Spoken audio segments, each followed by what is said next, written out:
Just saying. We'll cut this out so you can talk now. It'll be edited. Yeah, exactly. As a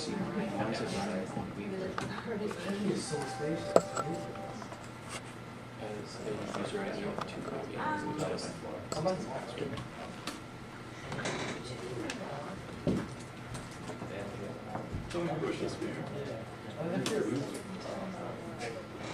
well, just a minute ago, I just grabbed the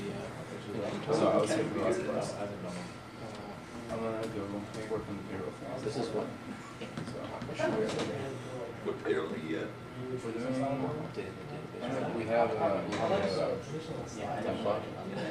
it spits out a big spreadsheet, and the departments want to count things up. So it looks like most of the I assume that he's the thing that watches for like Instagram. Not Excel. Never mind. You really want to PS my EXE, so you see what zone that's running in? Actually, AppleScript is better. It's a lot of applications feature it. Yeah, I was. So, I just did a locate. right. I mean, the same thing with like eyeballs. Sometimes it's only for Windows. I actually doesn't even exist in Linux. That doesn't, but it is AppleScript. AppleScript. Yeah, I mean, which is AppleScript is like, I used to code in AppleScript when I was like 12. It's the same, it was just like Visual Basics. Well, I don't know, it's a scripting language, but it works. It works very well. Almost all applications support it on Mac, so that can be handy for something that involves moving programs. But I just need a quick solution to it. But now we're making Pulling coding also wants to do some cover sheet with pulling certain information, stuff like that. So I think we're gonna have to make it in Visual Studio. It's a lot bigger. What is your major? PMP with dabbling in the comp side. Yeah, fucking outside.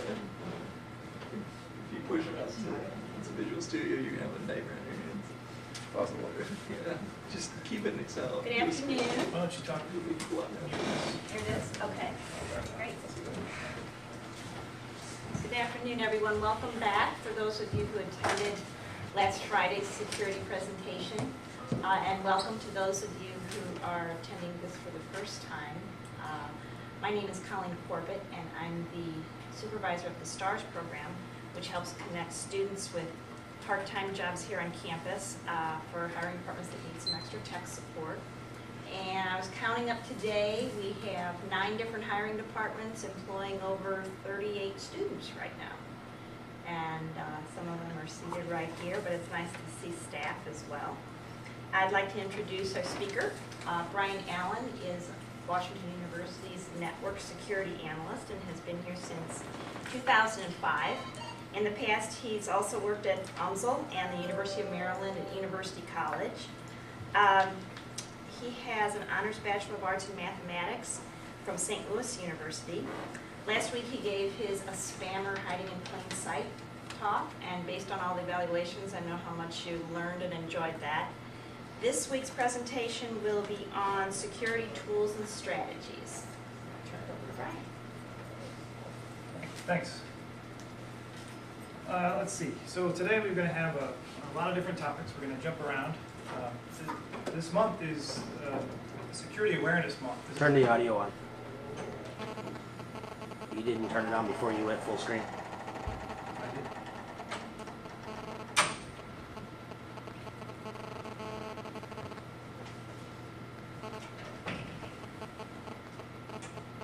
The other one. There you go.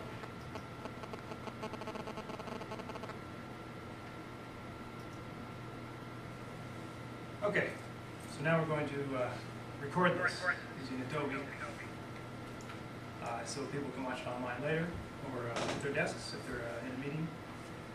So this is October is National Cybersecurity Awareness Month, and so the national theme this year is our own responsibility. And the idea is it's not just enough to have a security office that's in charge of security for the entire department or university.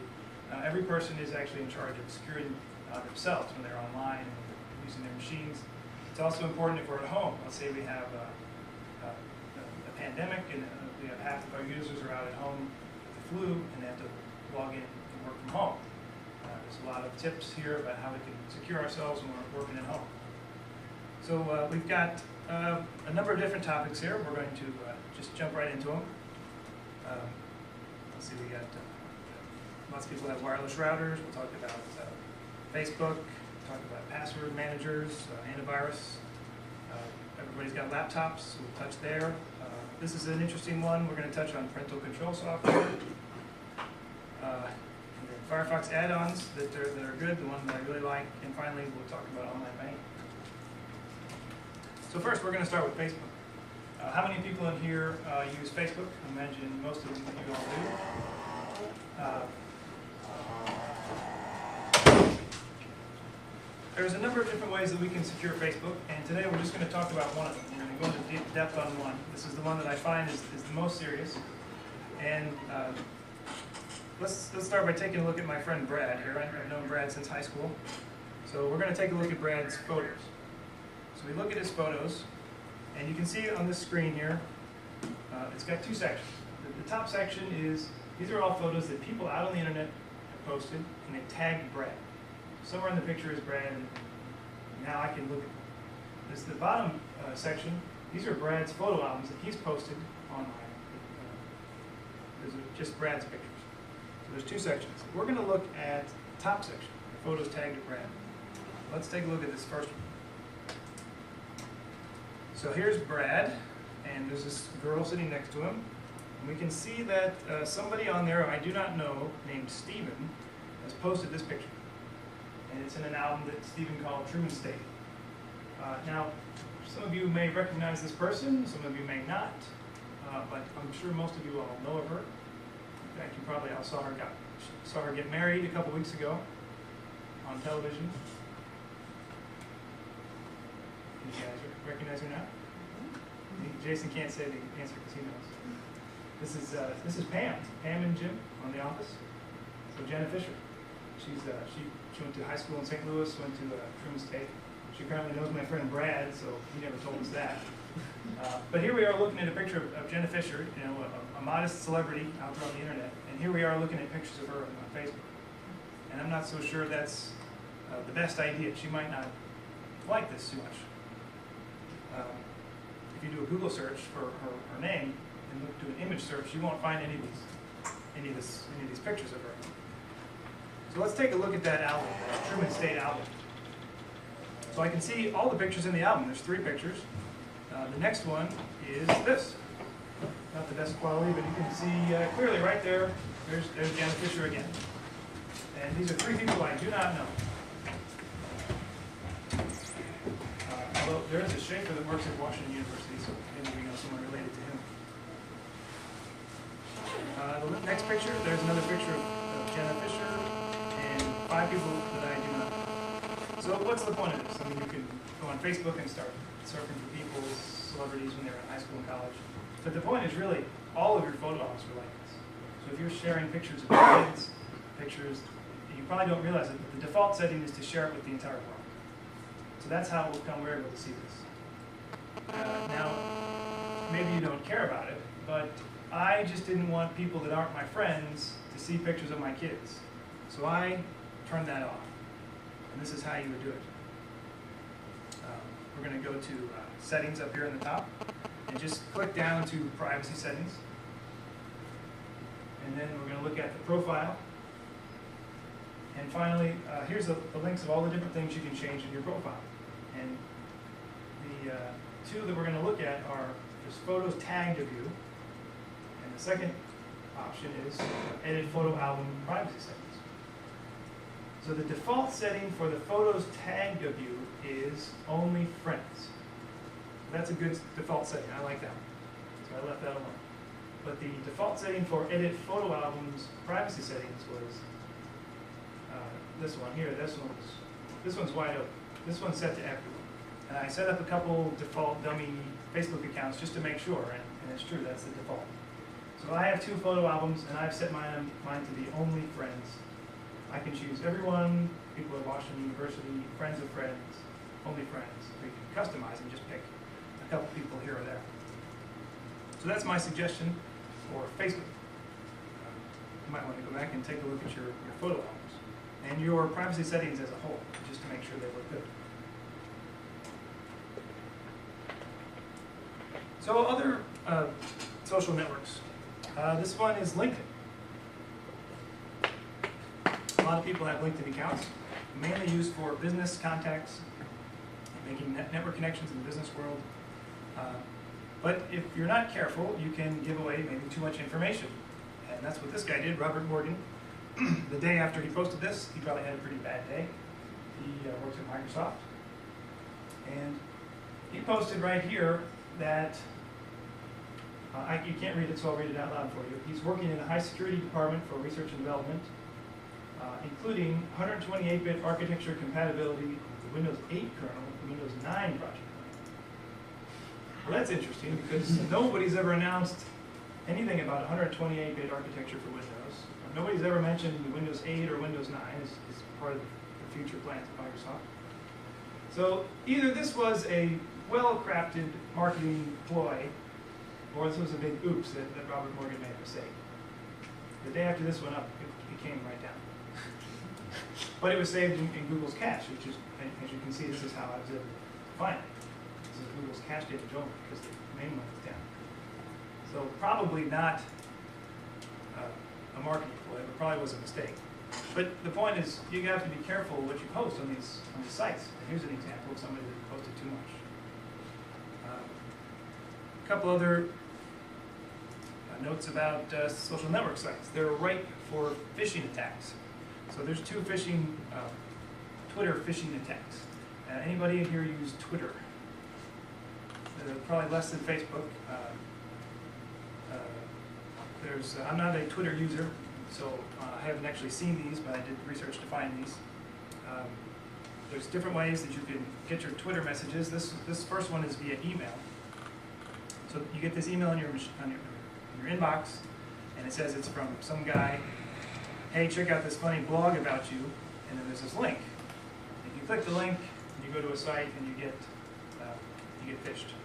And it's going to ask you to type in your Twitter username and password, which is a definite no. It's going to look like a legit Twitter site, but it's not the real site. And this is another example of a Twitter phish. This one is not via email. This one actually came into your Twitter page, your Twitter account.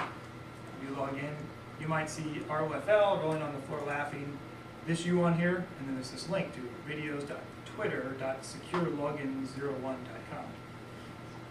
Definitely fake, but a lot of people fall for it and they click on it, and it takes them to this page, which is, you can see a portion of it here.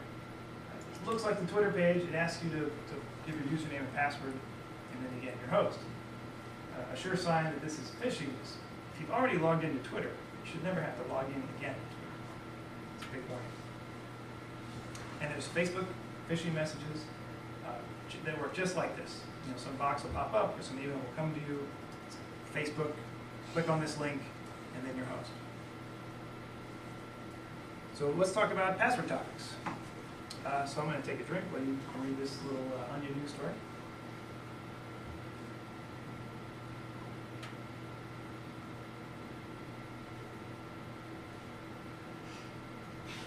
Yep. I have a 9-year-old at home, so this hits home for me. We're going to be dealing with this very soon, I'm sure.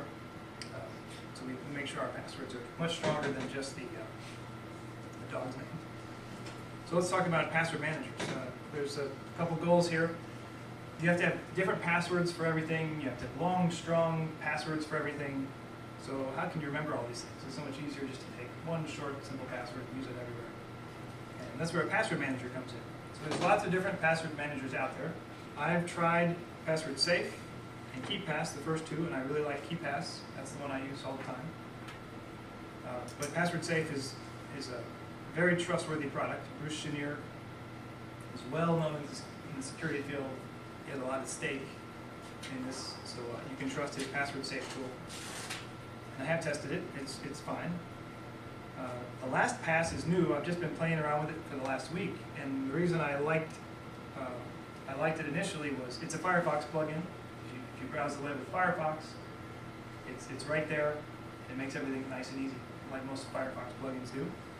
If you have a Mac, the Mac keychain comes with it. And this PassPack, I looked for a popular online password manager, and that's the one that was most popular. I must admit, I haven't tested it, so that's your mileage may vary for that one. But let's take a look at KeePass, the one I like to use. So they're all going to be similar. If you want to pay money, there are commercial password managers out there. 1Password and RoboForm, and I've known people who've used both. They say they're good. So what are the threats to passwords? These are some of the threats. We have to worry about brute force attacks. That's where somebody tries to do every single combination to break into your account. It's very long, very noisy, takes a long time. A dictionary attack tries to just pick words out of a dictionary or common word variations, password 1, password 2. And I've seen these dictionaries out on the web and on infected machines we found here on campus. The dictionaries can be short, anywhere from 10 to 12 passwords in it, or it can be up to a couple thousand. That's really not that many. You can crunch through a couple thousand in a hurry. So I'm not too worried about the brute force attacks. It's really the dictionary attacks that you have to worry about. So that's why you need to pick a strong password. You have to make sure your password's not in their dictionary. So that's something we're going to deal with KeePass. Next, keystroke loggers. This is a totally different type of attack. That's where a hacker somehow gets on your machine, installs some software, and captures everything you type. So that's a different approach. KeePass will try to deal with that too. And then there's the social engineering and phishing aspect. You get this phish in the mail. They want you to reply with your username and password. And we probably have at least a couple a month, at least, on campus of users that fall for that. And we have to shut their account off and make them change their password. And usually what the attackers are doing for those, they're sending a phish to one of our WashU users, asking for username and password. They reply. Now the attacker logs into the account and starts blasting spam. That's basically the motivation that we see here on campus. So what happens? You think it'll never happen to you, but it does happen on campus. So let's take a look at some KeePass features. The first thing that I really like, and I think you need, is two-factor authentication. So what that means is you have to have two things to open your password manager. Something you know, which is the password, and something you have, which is going to be, in this case, a file. They call it a key. The file is going to live on your laptop. So if somebody doesn't have your laptop, they can't open your password. So that's nice that you need both. We'll take a look at that right here. So you fire up KeePass, and it's going to ask you for your password, which I've set, and the key file, which I've put the location right there. There's a third option, which is new, which I haven't used and didn't want to test it out. You can also have it connect to your Windows user account. So it's a third option. So let's take a look inside the KeePass database. So I've set up 3 test accounts for this presentation. We've got a Yahoo email account, a Gmail account, and I like to read the Washington Post, so I have a Washington Post account. And you can see everything in here is the default settings. They already give you different categories that you can put all your passwords in. Let's take a look at the Washington Post one. So you want to create a username and password for the Washington Post. And this button right here, right next to the word password and below it, repeat, if you click that, it will generate a password for you. And it can be either very, very short or very long. It's your choice. And I highly recommend you using it, because if you ever want to go to the Washington Post, you can just fire KeePass and you're in. So you don't have to worry about picking passwords that you remember anymore. You know you'll have a strong password. If you ever lose your laptop, lose your laptop crashes on you, you better have this password manager saved elsewhere, because then you will probably not remember that password. So let's see, the next feature that KeePass has I like is, let's try and defeat, at least a little bit, let's try and defeat this the keylogger attack. So KeePass will let you drag and drop your username and password directly into the form. So you just drag the word username anonymous to the login name. Drag the password, this asterisk here, into the password. And you have to type it, so the keylogger shouldn't be able to capture it. So that's good. I really like that feature. And there's even one more feature that'll take it a little farther, which I won't get into. It's an auto type username and password. So when you go to the Washington Post website, KeePass will detect that and automatically input the Washington Post username and password. It just detects that you're there. That takes a little practice setting those types of auto forms up, which I'm not going to have enough time to talk about today. But it's another cool feature to help get past keylogger attack. So here's some solutions. We talked about the two-factor authentication. Basically, don't trust any machine other than your own laptop to enter a password that protects anything sensitive.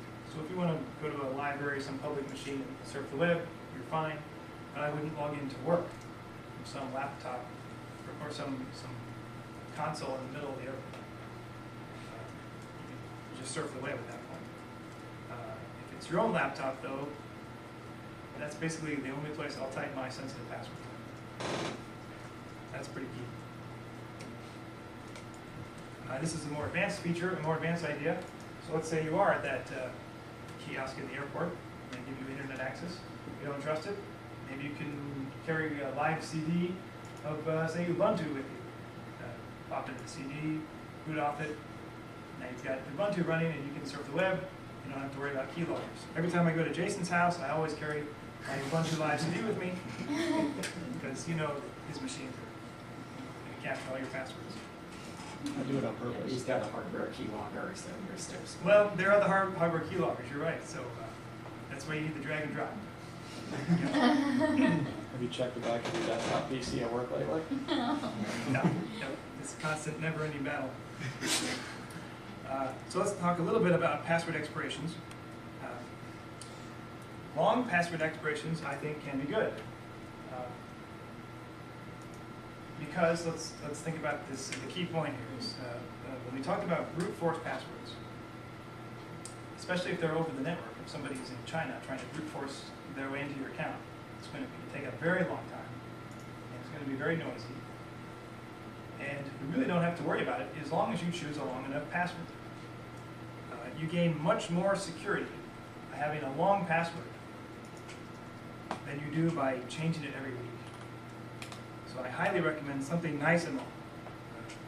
Pick a passphrase is a common suggestion.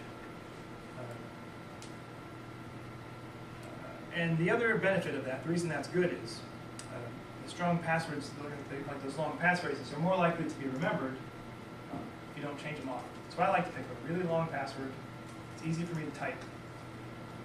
Don't change it for a while, like say a year at least, or even keep it forever. Like my Washington Post password, I've never changed it because nobody's going to break into that. At least not with a brute force or dictionary type. On the other hand, extra long password expirations could be bad in certain cases. So I think we do need to put a ceiling on passwords. And for example, we have faculty here on campus. They tend to like to share their passwords with students. Students graduate, 4 years later, they still have access to this important data that they were working on with the professor. So I like to have at least some password expiration so that those students eventually will not be able to get in. Other ways that passwords can get out, besides sharing it, the keylogger is another example. People sometimes write it down, even if they're using a password manager. I have a tendency to look under people's keyboards when I go around to investigate machines, and I'll be surprised more often than not. You'll find the password under the keyboard or in a drawer right there. So I don't want to have no password expiration, but I like between 6 months and a year, as long as it's a nice long passphrase. And my other suggestion is keep the work passwords separate from the non-work passwords. You never know when the Washington Post database gets hacked. Now they have my password for Woostle Connect. I would not like that. So keep all your Woostle stuff separate from your non-Woostle stuff. So again, break.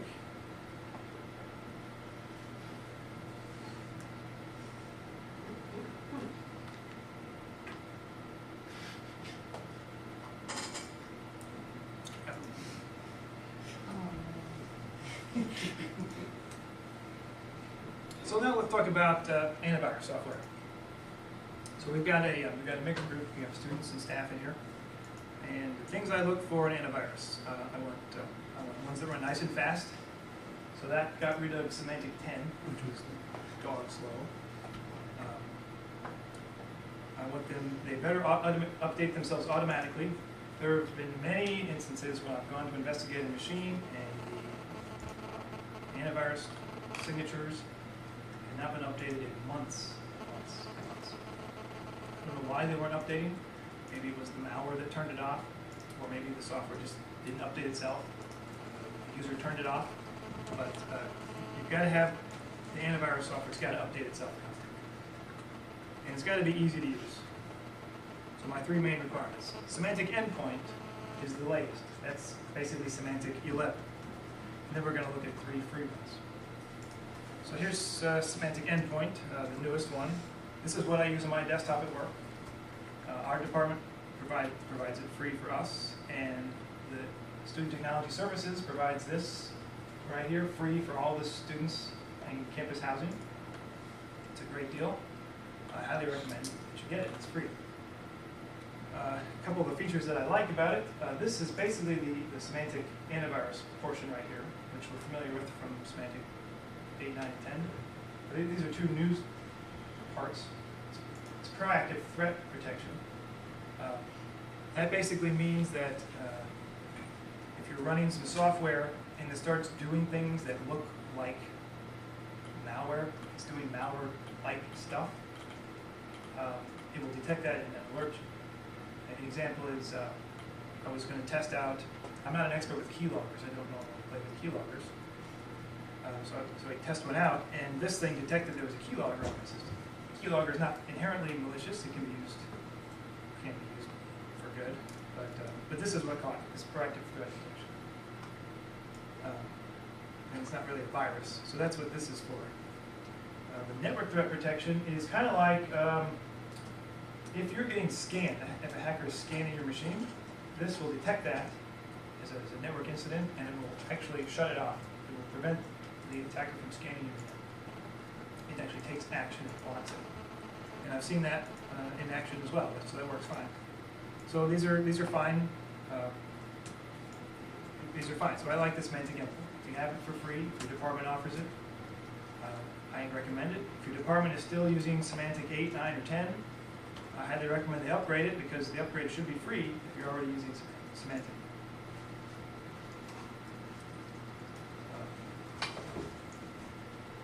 So let's take a look at free antivirus, because the students aren't going to be here forever. What are you going to use at home? Maybe the department lets you use it at home, but maybe not. So I like to take advantage of open source software, as long as it's good.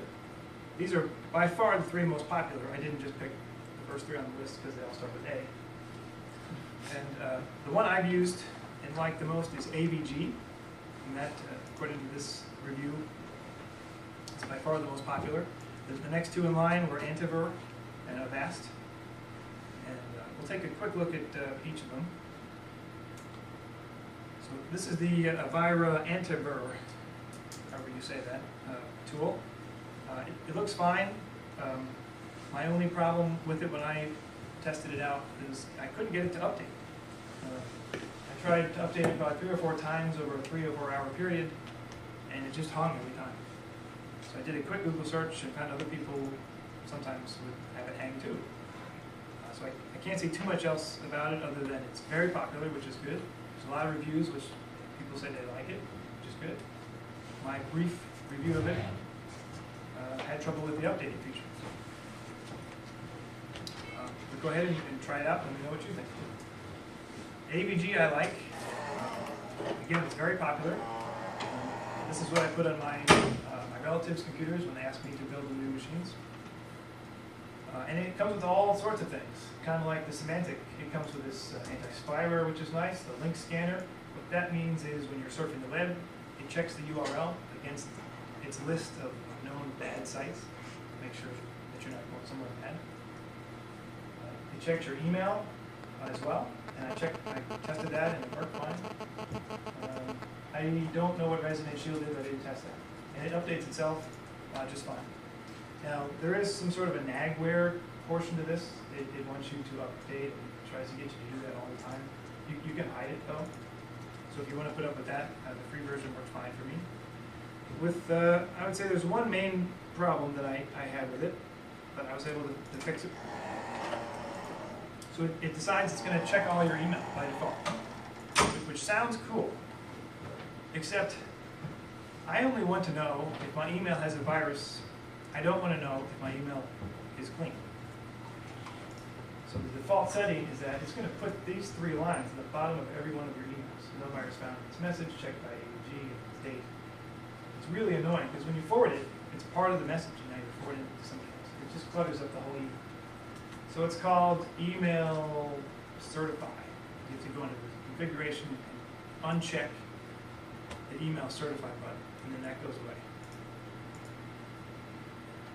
So that's my only comment about what I would change on AUG. This is a fast interface.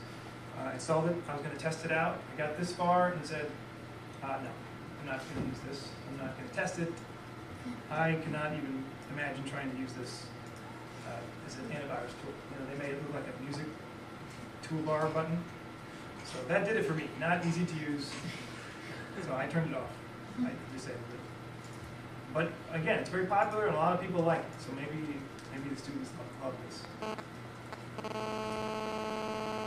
Okay, so now we're going to move on to home wireless router. Who in here has a home wireless router? If any students raise your hand, you're all fired because you're not supposed to have wireless routers in the dorm. But I saw your hand going. Well, it's a home. It's a home wire. Ah, that question of where's home when you're in college? Dorm room or your parents' house? Right. Okay, all right. But lots of hands. There were lots of home wireless routers. They're very common. This is the one I have. This is a Linksys WRT54G, I think is the letters. Netgear is very popular in my neighborhood, and I ride it to work with Jason, and so sometimes we'll turn on the wireless detection tool to see what's out there, driving around all sorts of Netgear devices. They're very popular. But they're all kind of the same, so I'll show you what I've got. And then when you go home, if you have a Netgear, it should be pretty similar. So these are the main steps that we're going to do to secure this home wireless router. And we need to point out, all we can really do is throw down roadblocks. Each one of these is like a roadblock. And you throw enough roadblocks down, the attacker decides, oh, this is so annoying, I'm just going to move on to the next one. That's basically the idea. You can defeat each of these if you really wanted to. Especially if you have access to it. So, like Jason would probably know right off the top of his head how to do MAC address spoofing. But most people probably wouldn't. So it's probably a pretty good roadblock. So we're going to talk about these things. The first, and by far the most important, I think, is the default password for Netgear, and the default password for Linksys is the word admin. You can Google it. You can try it on your neighbors. Ask them permission first. And I would bet you most of my neighbors did not change the default password. It's just admin. So you write it, and then you can get access to all these different menu buttons in here. Next up is the firewall. By default, the Linksys router has a firewall, and by default it's turned on right there. Firewall protection is enabled. So this is good. So you get your internet, comes into the house, and then you plug your router in there, and you put all your machines behind your router. Automatically, you have a firewall right there at your router. So the internet cannot see inside your home at that point. So that's good. If for some reason your computer's firewall is turned off, or for some reason it's not turned on, you're protected at the router. The next up, WPA2. This is the type of encryption. There are 4 types of encryptions. There's no encryption, which I don't recommend. There's WEP, W-E-P, WEP, which can be broken with a tool like AirCrack or AirSnort. I forget the name of it. In a couple minutes. Then there's WPA, which I read recently is now a week. And WPA2 is the recommended encryption to use. And so you don't have to be an expert with WPA2. All I'm asking you to do is go to the security mode, pull the drop-down box, and just pick WPA2. And then it's going to ask you to create a password. Make sure it's a nice long password, and don't forget it, or else you'll just have to reboot or what's called reset your. You have to reset your router if you forget your password. So that's important. Pick WPA2. The next up, this is a little more advanced. You have to know what a MAC address is, and you have to know how to find your MAC address. But I like this a lot. We have teenagers in our neighborhood, and they have friends over, and I just always assume that at some point they're going to get bored and start wandering around the wireless networks of the neighborhood. They're going to be smart and curious and want to get into things. So what I've done is I've found all the MAC addresses for the computers in our house, my wife's laptop, my laptop, our desktop, and I've just typed them in here. And these are the machines that are allowed onto your network. If your MAC address doesn't match, it's not on the list, and you try to surf the web, it just says no connection. It doesn't tell you what you need to do. So if you're having no connection, my wife called me, I can't get on the internet, I've tried everything. And you have to remember, well, maybe we have to put the MAC address in for her, or new iTouch, because even iTouches have MAC addresses as well. So there's the MAC address filter list. It's not bulletproof because, again, somebody like Jason, a hacker like Jason, would know how to take his laptop and spoof his MAC address. He would have to know one of the MAC addresses on the list and then make his machine have the same MAC address. Not impossible, but it is tricky. Let's see, I've covered the first four. Now the next one has to do with the SSID. This is the name that you give your wireless network. Some sites say you should turn it off so that when somebody goes to find a network to connect to, they won't see yours. But that really doesn't buy you any security, because with any one of those tools that I talked about earlier, it just sends out it blasts out a message, says who's out there, all the routers reply, and you'll see it. All this does is it makes it harder for you to join your own network. So I leave it on, and when I see my name pop up, I know I can just click on it and get on. I highly recommend that you leave it on. There's this balance between security and usability, and sometimes there's a tendency to be too secure. I think this is one case where clearly we want to make it easier for us. And on that same note, I see people in our neighborhood, they have their wireless networks called Smith Family. We have 802 Oak Lane. I think it's just too much information. I make it something generic, sort of humorous, but not so they can't identify me. That's my other recommendation for home wireless router tips.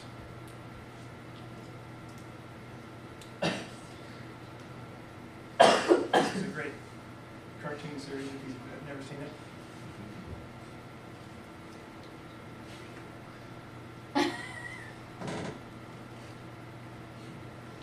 This is really very accurate.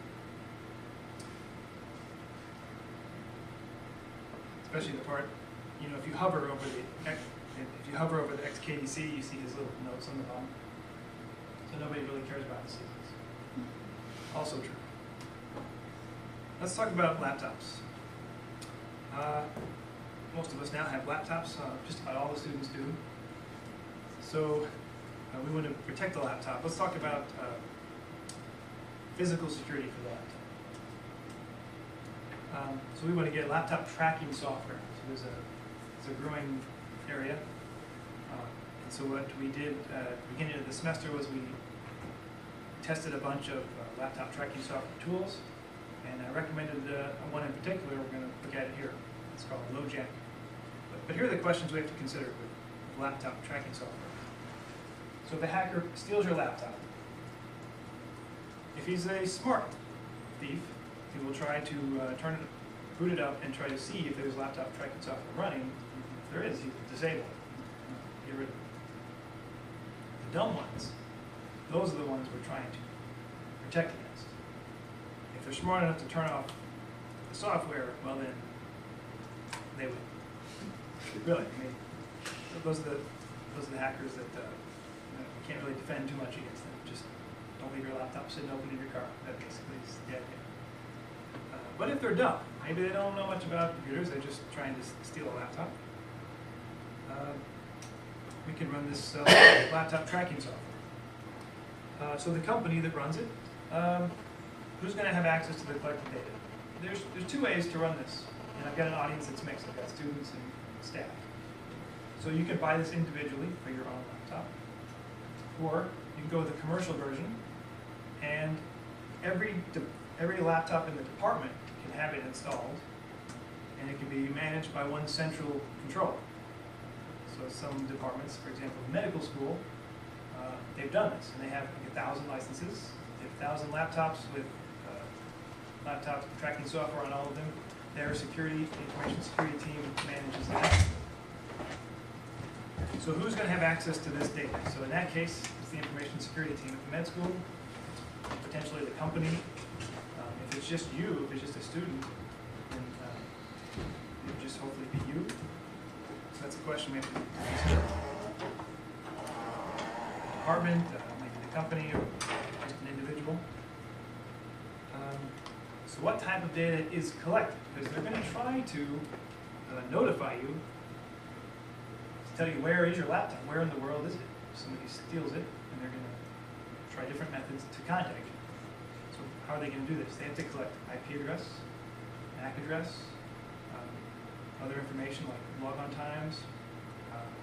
There are some products that will use the camera on a Macintosh laptop to take a picture. So that's data that's collected. Where does that data go and where does it live? These are all good questions. Finally, I mean, how important is this really? I mean, how many laptops are lost or stolen every year? I've talked to the police department on campus, and they do have laptops stolen here every year. I know the numbers from the medical school, they were up to about, I want to say, 12 by about the summertime for this year. So these laptops definitely do get stolen. And I think all the ones at the med school that were stolen had not had LoJack put on them yet. So those were lost forever. So of all the ones that I tested out, I liked LoJack the best. So if you want to buy it, this is the one I recommend. So here's why. Remember, this LoJack is for an individual user. If you want to buy it for a department, for example, like the med school, the department version is called CompuTrace. It's the same product. The key that sets LoJack apart from all the others is that it's very difficult to disable. And they are able to do this. I'm going to skip a slide and then come back.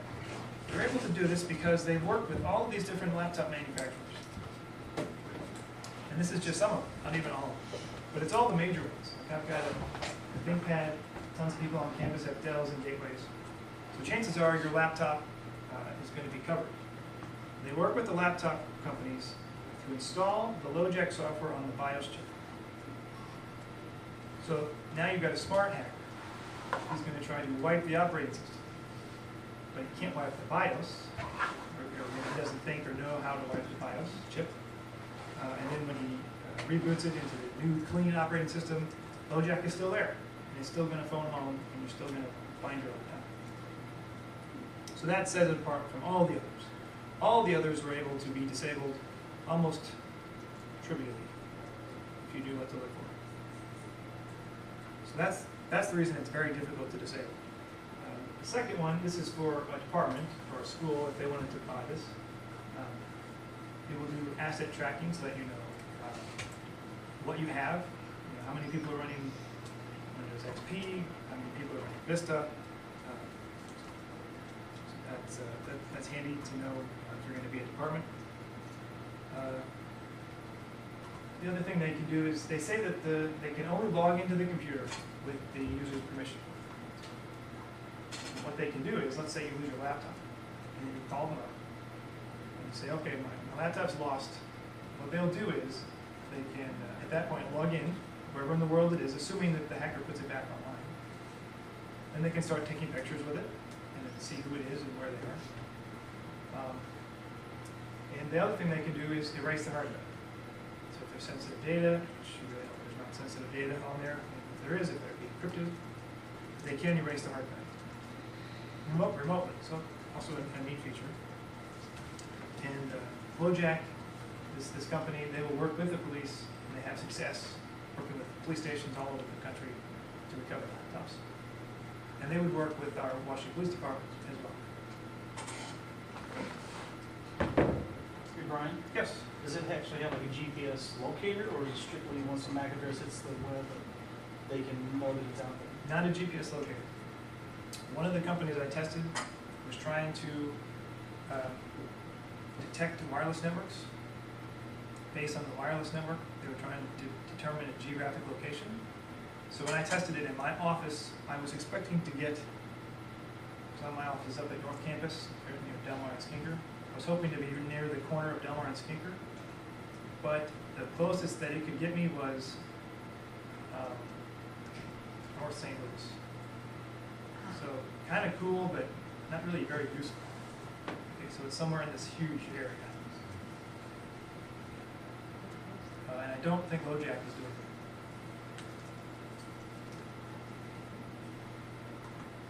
it. Here's some problems with LoJack.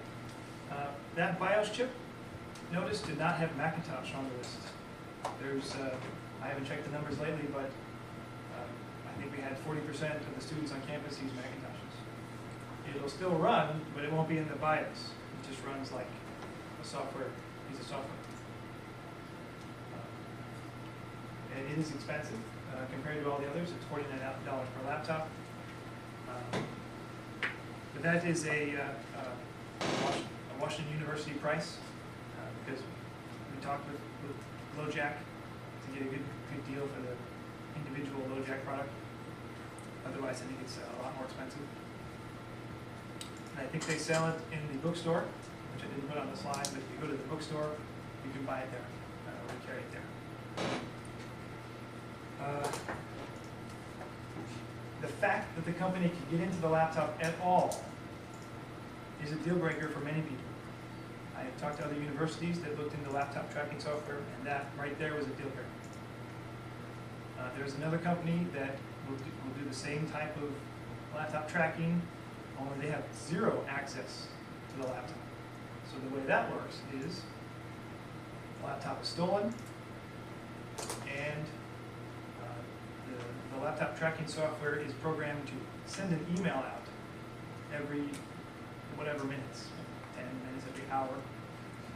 And inside the email is all the network information, IP address, timestamp, MAC address.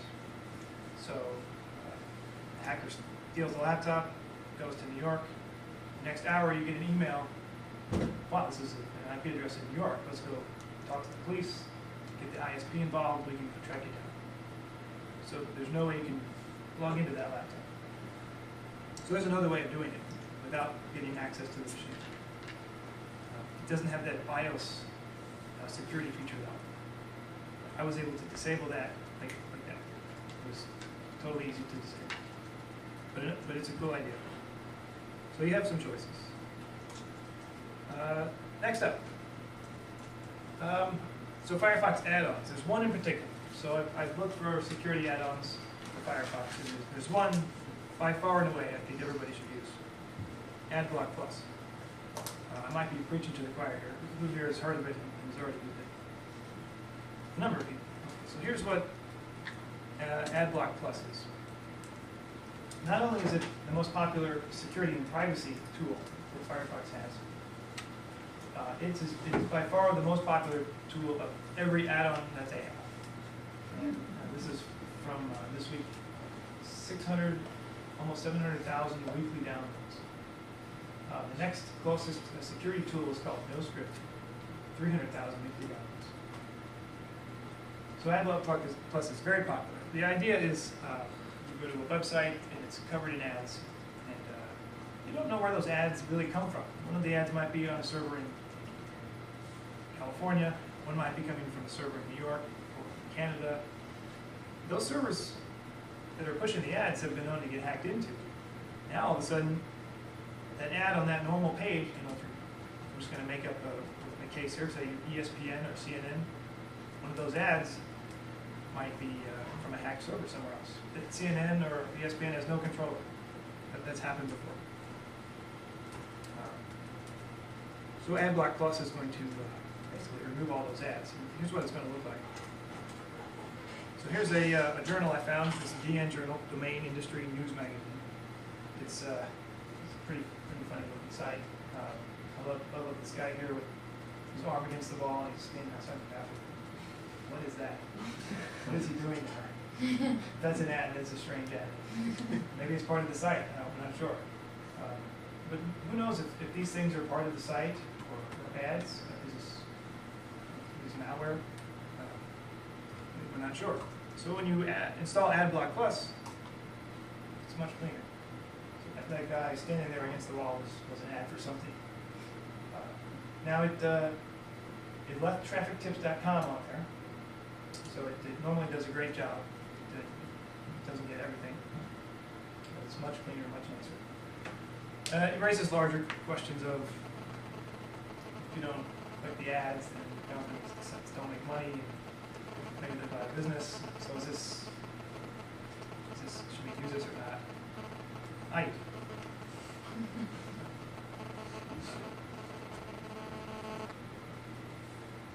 Next up, we're going to talk about, this should have been before the Firefox add-on. I just wanted to mention one other point about laptop security. This would be a whole talk, so I'm not going to be able to go into it beyond one slide. Everybody around here uses USB sticks. I know of one, people bring them to me if they find them on the street. Sometimes they're lost. You really don't want to put sensitive information on a USB stick unless it's securely encrypted.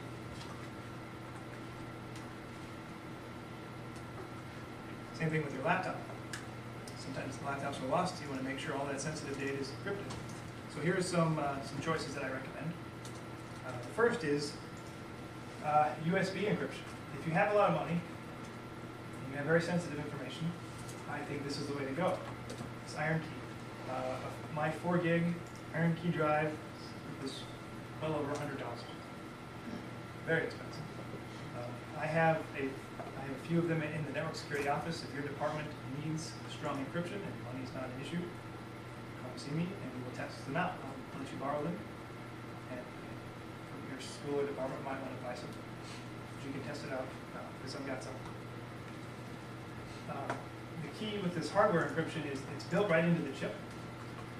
It has a timeout. If you type in the password wrong 10 times, it will self-destruct and it will never work again. If you send it back to the company, they'll say, we can't even fix it for you.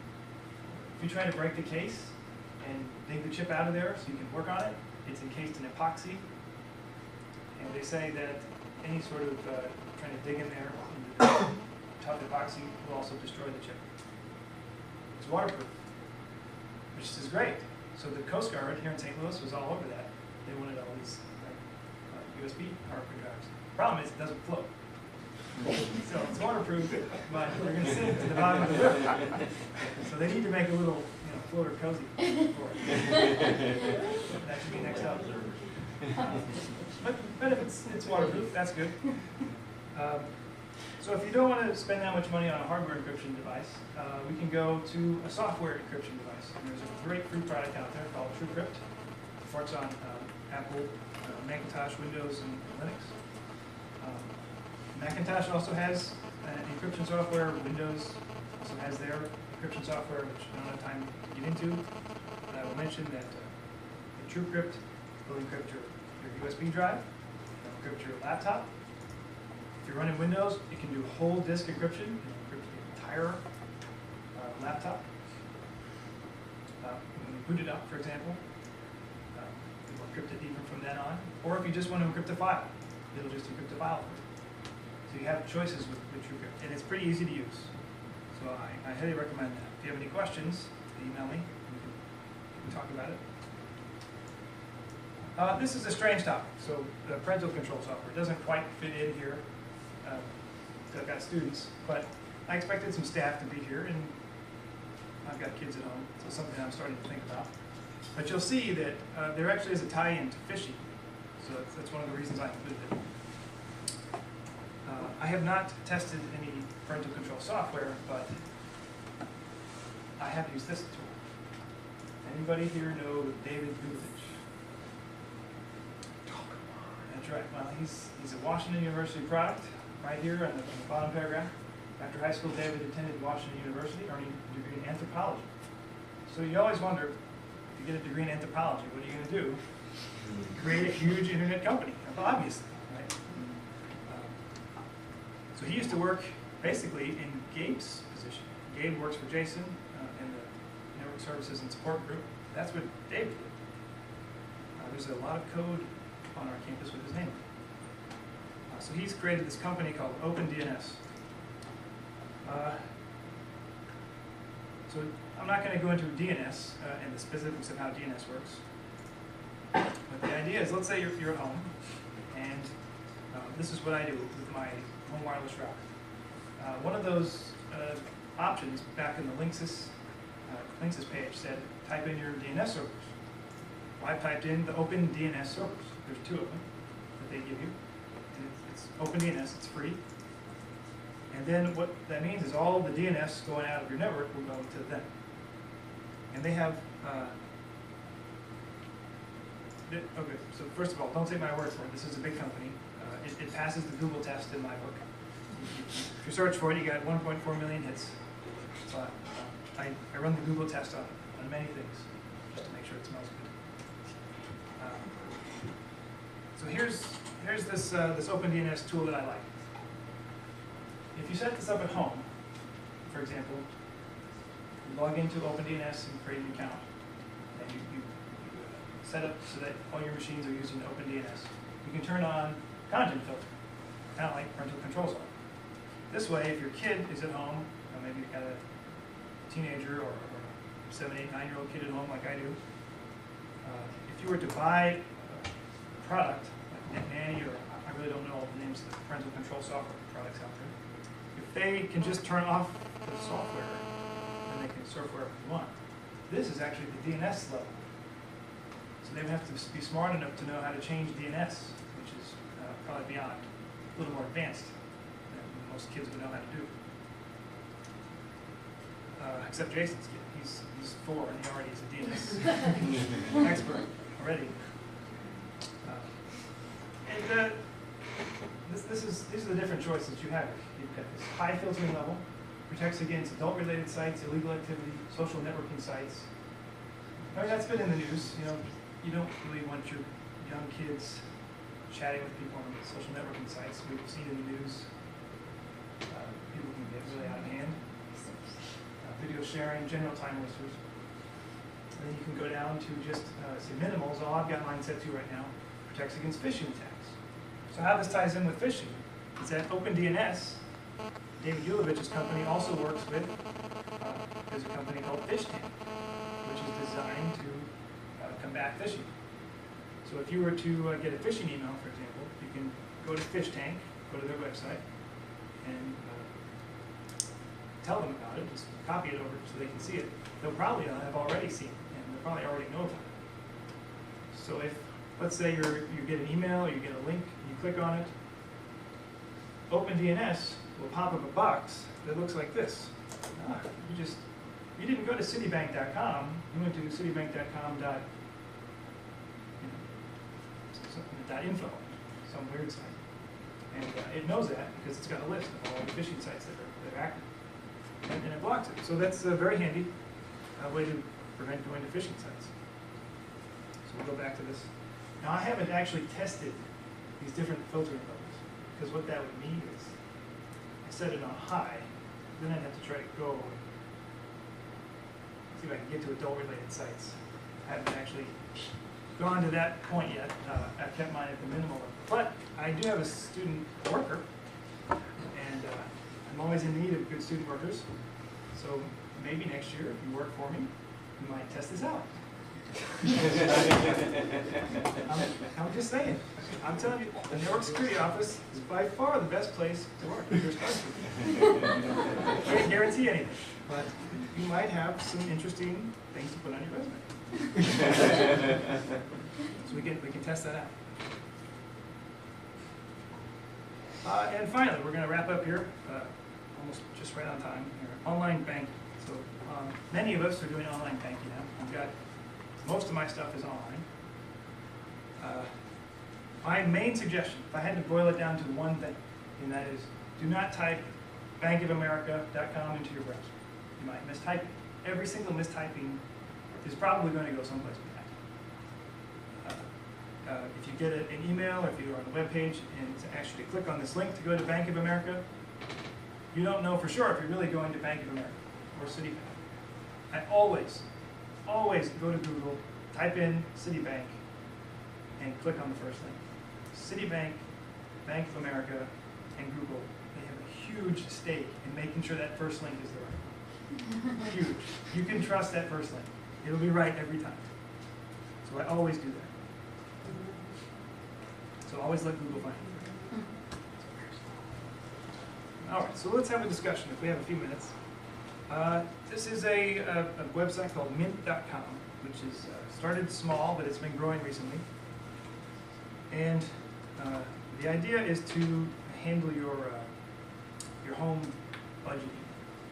And you can buy software like Microsoft Money, Macintosh, and Quicken. There's others. Mint has found a way to offer it for free, and it is also on the web. So anywhere you go with a web browser, you can do your online budgeting. So what that means is, here's an example of a web page. It's you log into a mint.com account, and it's going to look like this. Let's see here. This is for the last year. All your transactions for the last year. You can see this person spent $1,000 on food and dining, $5,000 on shopping, auto, transport, travel. So it breaks it all down. It's very handy. If you click on the transactions tab, you can see every single transaction that you made. You can categorize them all. It's basically like Quicken and Microsoft Money online. It's free. It's very good software. Is it safe? Would you trust it? Because the way it works is you have to tell mint.com how to get into your credit card account. Yeah, that's right. Is that safe? Good question. So this is, technically we're out of time, but it's been 60 minutes, so if you have to leave, you can go ahead. I had a couple points to make. First of all, I will say I have an account here, and then I'll give you lots of caveats for why I think it's okay. So they say, if you read the Mint site, it doesn't require any personally identifiable information. They don't ask for your name. All they ask for is an email address, which you can just pick a throwaway account at Yahoo or Gmail. They ask for your password, which has no information in it, and they ask for your zip code. Pretty much no information there. And that's all you need to get an account at mint.com. So now you're on Mint. Now you have to let Mint into your, let's say, you have a MasterCard account with a Citibank, say. You can log on to your Citibank account online and look at all your transactions. You need to let Mint have that same access. So what do you need to get in there? Citibank requires a username, password, and a PIN, which is like a password. That's it. So they don't know who you are. They don't know that John Smith is associated with this account. So they might have access to your information, but they don't know who it is, first of all. So that's the first thing they say. Second of all, sensitive numbers like credit card numbers, bank numbers, they're not sent to or stored by mint.com. And this is true. They're not going to log into your Citibank account and start sending your credit card account over the internet. All they need is your username and password to get into your Citibank account. So I wanted to see if I log into my Citibank account, is my credit card number listed anywhere on that site? And I looked long and hard. It is not listed anywhere on that site. It's obvious, because it only shows the last 4 digits. And it's always dashes with the last 4 digits. So I thought, well, they can't even see my credit card number, even if I give them the password. But I found it. It is on the site. Citibank allows you to download old statements via PDF. So if somebody wanted to go through all the thousands of people at Mint, log into your Citibank account, download a PDF, write it down, and then go to the next person, they can do it. But nowhere does Mint collect all the credit card numbers in a huge database. There's not a gold mine waiting for some happy hacker. So that's a concern, right? You have to trust them not to abuse this or give up your information.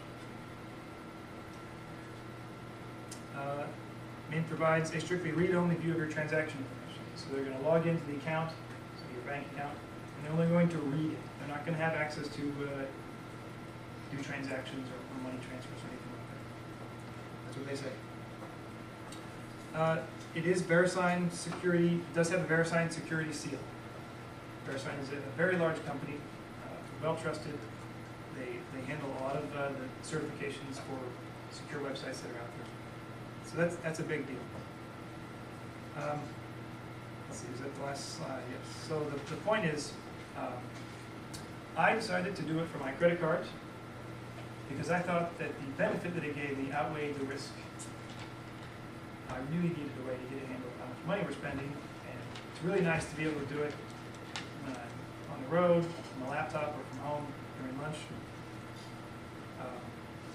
If somebody from Mint were to decide to log into my account number, download the PDF, see my credit card number, and start buying stuff, I'm watching my account because I use Mint. Now I'm in tune with my spending now. I will see this, and I will contact the credit card company and say, it wasn't me, cancel it, and the credit card company will not charge me for that stuff. So I feel pretty safe with my credit card. I've known people that had credit cards stolen, stuff was bought with it, and the credit card companies have always reimbursed them. I have a checking account we just do for small purchases around the house, not a huge balance. If somebody were to get in there, it's similar to the credit card. I didn't feel too worried. So the Mint can look at the bank accounts also? They can do bank accounts, yep. So Bank of America's, all the popular ones. If you have a tiny little bank, they might not have access to it. So it's a choice, it's up to you. Now I'll tell you, that's how I use it. I use it for credit cards, bank accounts with very small sums in it.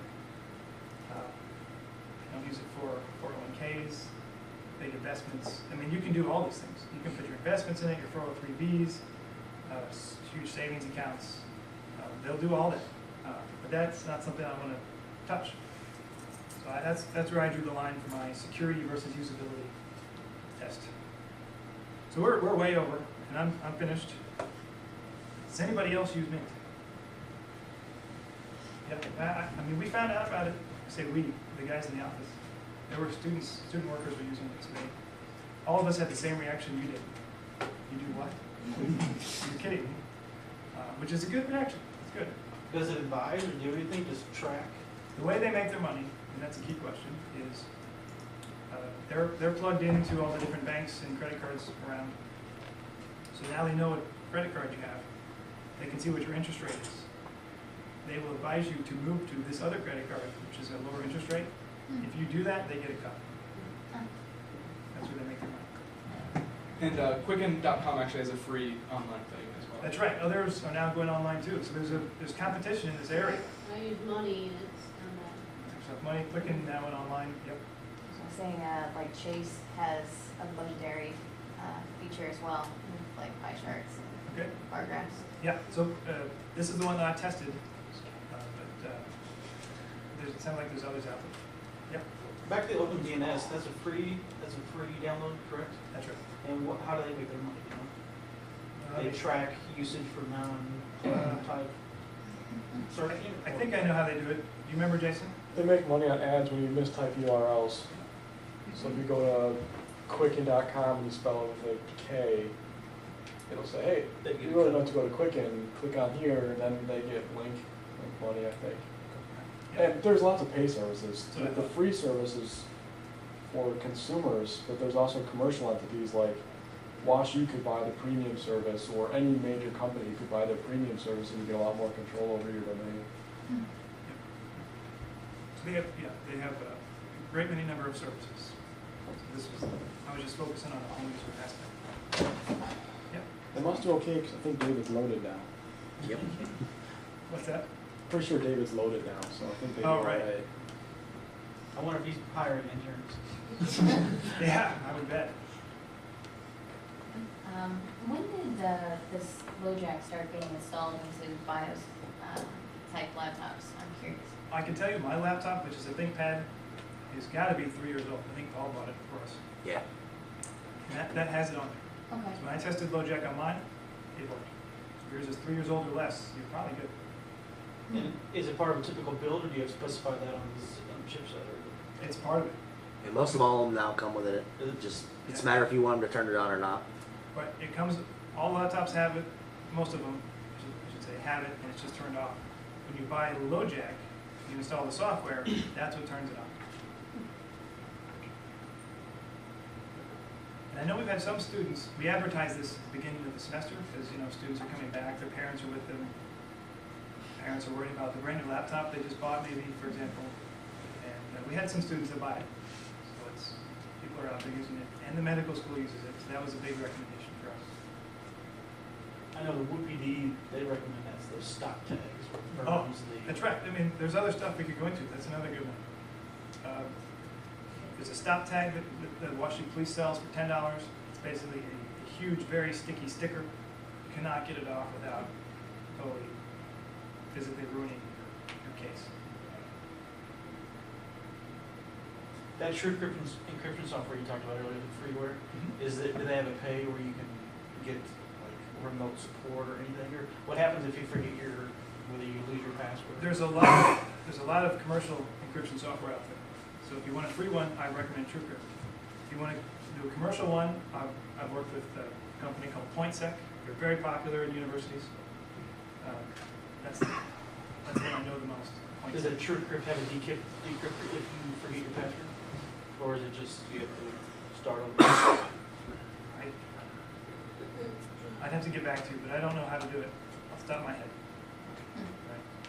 Pretty sure the answer is no. I'm pretty sure your host, yeah. I'm pretty sure you probably don't want any company that would do that anyways. I just know for personal, if someone would forget that, that should be done. Okay. Any other questions for Brian? Go ahead and contact me if you have further questions. Here's my information. Would you give a reminder if you would take a couple of minutes to fill out this evaluation form, we really appreciate your feedback. This is how we develop our training through STARS. We listen to what topics you like to hear more about. And let's give Brian a So they sell copies. You can email a company and then they'll send you what your password is. Yeah. So also, something I should know. We got an extra. An extra.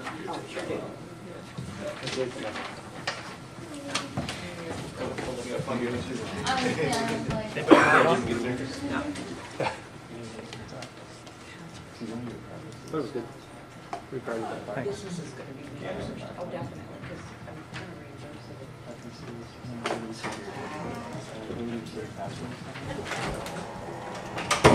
Just show you passwords. You don't have to. I mean, your computers are not, but hopefully passwords are. And I think it's the same thing for what we did last time. You can just show passwords. You want me to do something? Yes, but I also speaker. Yeah, actually, just turn off the speaker and then you can pull your thing out. Pull the USB key out? By default, it doesn't. By default, that's all off. I turn that on when I This was recorded, just to remind you. It's going to be available on the web if you want to show other people your office.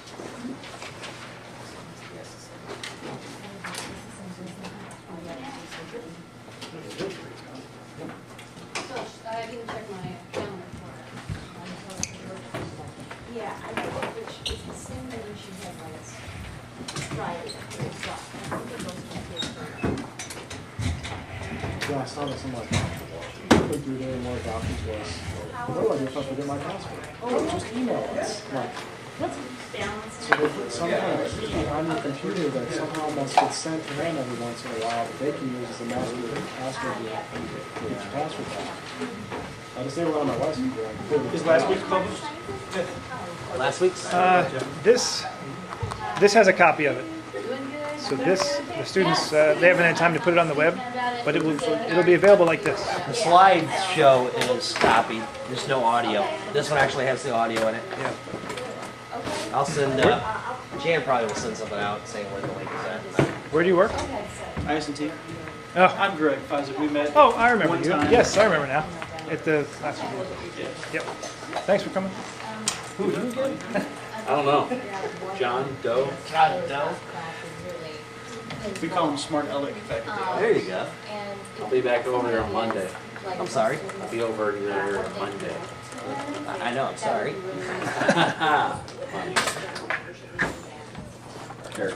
You know, this is recorded. You can hear it. You gotta watch out for these Unix guys here. That's what you gotta watch out for. I'm watching out for articles. No love on my computer. You're fine with Jason as long as you don't leave any spare parts hanging around. You already told me that. Yes. Yeah.